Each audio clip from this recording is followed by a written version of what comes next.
கேள்வி எண் 1. வள்ளுவர் கோட்டம் அமைந்துள்ள இடம் எது? விடை: சென்னை. கேள்வி எண் 2. வள்ளுவர் கோட்டத்தில் கட்டுமானப் பணிகள் டேஸில் தொடங்கி டேஸில் முடிக்கப்பட்டன. விடை: கிபி 1973 லிருந்து கிபி 1976 வரை.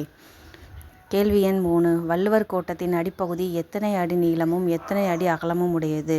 விடை: 25 நீளம், 25 அகலம். கேள்வி எண் 4. வள்ளுவர் கோட்டத்தின் மொத்த உயரம் எவ்வளவு? விடை: 125 அடி. கேள்வி எண் 5. கன்னியாகுமரியில் உள்ள திருவள்ளுவர் சிலை எத்தனை அடி உயரம் உள்ள பாறை மீது அமைக்கப்பட்டுள்ளன? விடை: 30 அடி. கேள்வி எண் 6. கன்னியாகுமரியில் உள்ள திருவள்ளுவர் சிலை எந்த ஆண்டு பொதுமக்கள் பார்வைக்கு திறக்கப்பட்டன? விடை: 2000.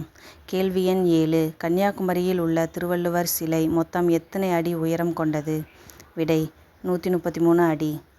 கேள்வி எண் 8. கன்னியாகுமரியில் உள்ள திருவள்ளுவர் சிலை மொத்தம் எத்தனை டன் எடை கொண்டது? விடை: 7000.